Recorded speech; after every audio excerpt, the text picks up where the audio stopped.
मित्रों नमस्कार। अब परीक्षा का समय आ गया है।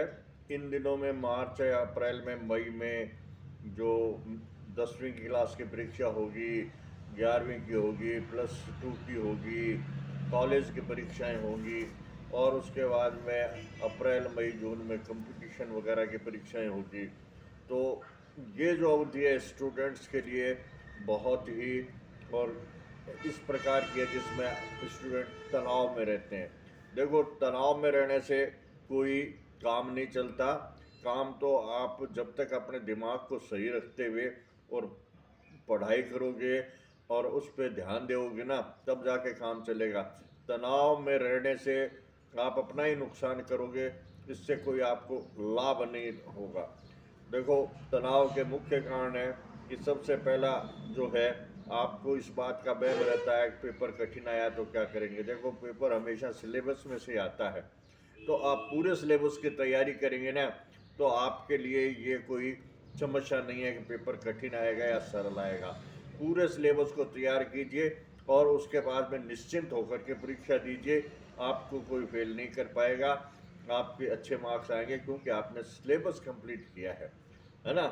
और जो लोग सिलेबस में भी एक सिस्टम है कि जो ज़्यादा पुराने पेपर देख करके और जो जिन चैप्टरों से ज़्यादा प्रश्न पूछे जाते हैं उनको थोड़ा अच्छा तैयार कर लो, तो ये जो पेपर मुश्किल आने का, कठिन आने का जो प्रश्न है, ये दिमाग से निकाल दो। पेपर सिलेबस से आएगा और सिलेबस की तैयारी करो और इस बात से चिंता मुक्त रहो। पेपर कैसा आएगा? पेपर अच्छा आएगा। पेपर वो आएगा जो आपने तैयार किया है।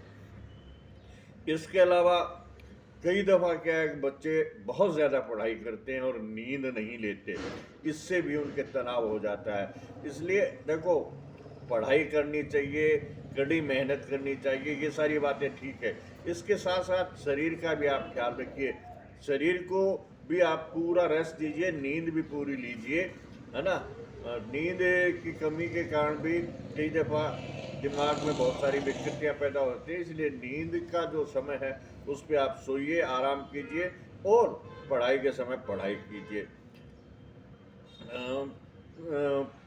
जो पेपर में जो प्रश्न आते हैं उनको लेके कंफ्यूजन मत रखो। आपकी समझ क्लियर होनी चाहिए, आपकी समझ साफ होनी चाहिए कि प्रश्न में क्या पूछा गया है, उसके अंतर्गत सटीक जवाब दीजिए। कुछ लोगों की ये मंशा होती है कि ज़्यादा लंबा चौड़ा लिखने से बहुत नहीं, टू द पॉइंट लिखने से। क्या पूछा है पिन पॉइंट समझो और उसका उत्तर जो आपके अंक ज़्यादा आएंगे, है ना।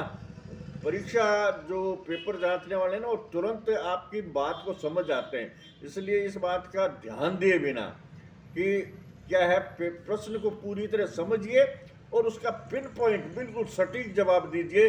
चाहे उसमें आप कम शब्दों में लिखो, कोई दिक्कत नहीं है, लेकिन एग्जामिनर की ये बात समझ में आनी चाहिए कि आपने सिलेबस तैयार किया, आपने आपको इस चैप्टर की सारी बातें पता है। खुद की काबिलियत पे कभी संदेह मत करो। अपने आप को इतना काबिल मानो कि आप बिल्कुल फिट हैं। आप किसी से कमज़ोर नहीं हैं, आप किसी से कम नहीं हैं। आप भी वैसे ही हैं जैसे लोग दूसरे स्कॉलर हैं, वैसे ही हैं। आप भी टॉप कर सकते हैं, आपका भी गोल्ड मेडलिस्ट हो सकते हैं। आप किसी से कम नहीं हैं। अपने आप को कम मत आंको, अपने आप को पूरा आंके, आप निश्चित रूप से सफल होंगे। यदि आप को परीक्षा हॉल में कुछ ज़्यादा ही घबराहट हो रही है, तो कुछ देर आप आंख बंद करके लंबी सांसें लीजिए, 1-2 मिनट, और आप अपने काम में जुट जाइए।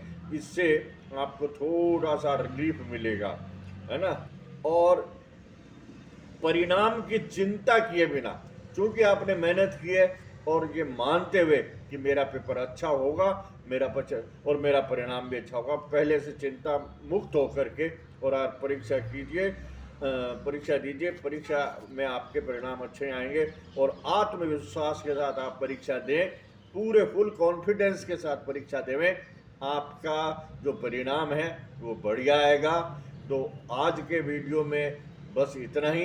फिर मिलेंगे किसी अन्य वीडियो में, तब तक के लिए नमस्कार। मेरा ये वीडियो अच्छा लगा तो मेरा लाइक और सब्सक्राइब करें और आप सब स्टूडेंट्स की शुभकामना करता हूँ कि आपके मार्क्स अच्छे आएँ, आपका परीक्षा परिणाम अच्छा हो और आप सफल हो। धन्यवाद।